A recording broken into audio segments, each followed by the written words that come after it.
Present continuous या present progressive tense से related MCQs को हम देखते हैं।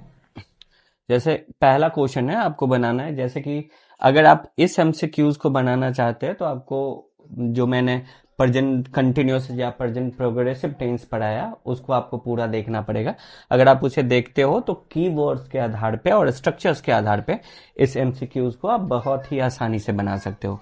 जैसे पहला क्वेश्चन है, रोहन एंड सोहन खालिस्तान outside in the yard now.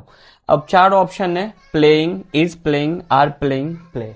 इस चार ऑप्शन में से कोई एक राइट ऑप्शन है जो आपको चूज करना है। इस तरह से आप देखेंगे कि वन बाय वन क्वेश्चन मैं आपको बता रहा हूं। जैसे कि आप ये चार क्वेश्चन देख रहे हो अभी फिलहाल, और इससे रिलेटेड मैं आपको टोटल 8 क्वेश्चन देता हूं। आप पहले 8 क्वेश्चन को सॉल्व करिए। अगर इस एमसीक्यूज को अगर आप बनाना चाहते हैं तो आपको पहले प्रेजेंट कंटिन्यूअस या प्रेजेंट प्रोग्रेसिव से रिलेटेड जो मैंने वीडियो बनाया या टेंस से रिलेटेड उसको आपको देखना होगा, और उसके आधार पे बहुत ही आसानी से आप बना सकते हो।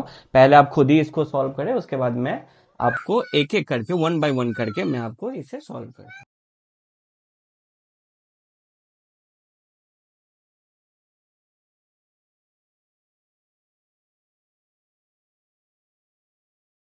आपने एमसीक्यू से रिलेटेड क्वेश्चन तो देख ही लिया होगा, और आपने क्वेश्चन अटेम्प्ट भी किया होगा सही करने के लिए।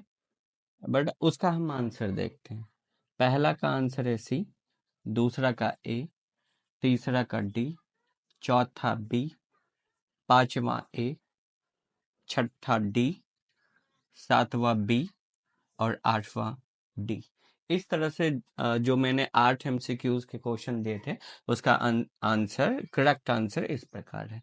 आपको देखिए राइट ऑप्शन क्या, आपको क्या चूज करना था इसमें कि की वर्ड्स जो मैंने बताया वह प्रेजेंट कंटिन्यूअस टेंस में या प्रेजेंट प्रोग्रेसिव टेंस में की वर्ड्स के बाद आपको कीवर्ड्स याद रखना है, और उसके बाद आपको स्ट्रक्चर याद रखना है।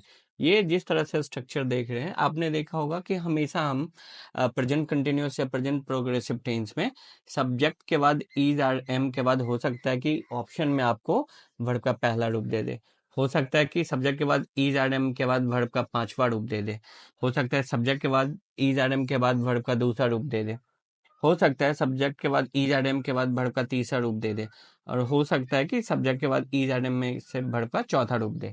तो सही आंसर अगर आप चूज करना चाहोगे तो देखोगे सब्जेक्ट और अदर वर्ड हमेशा रहता है, अदर वर्ड और सब्जेक्ट हमेशा सभी सेंटेंस में दिया रहता है। एमसीक्यूज में आपको याद रखना है कि इस तीनों में से इज एम में से एक और वर्ब का चौथा रूप जो होगा वो सही आंसर होगा। अगर तीसरा, दूसरा, पांचवा या पहला देता है तो निश्चित रूप से वो गलत होगा। तो जो चार ऑप्शन मिलता है आपको उसमें चूज करना था इज आर एम में से वर्ग का चौथा रूप। कई बार होता है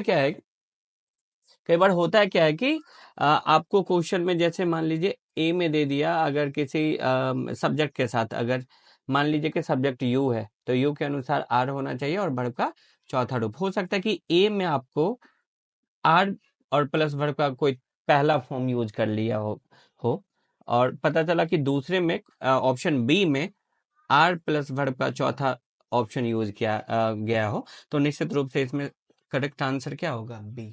तो इसी तरह से आप जब कभी भी एमसीक्यूज बनाते हैं तो आपको याद रखना है हर टेंस में टेंस का कीवर्ड्स मेन है, कीवर्ड्स और स्ट्रक्चर्स को। अगर ये दो चीजें आपको याद रहता है तो आसानी से बिहार बोर्ड 12th के एग्जाम में जो क्वेश्चंस पूछे जाते हैं अंग्रेजी में ग्रामर से जो क्वेश्चंस होते हैं निश्चित रूप से आप उसे सॉल्व कर पाएंगे।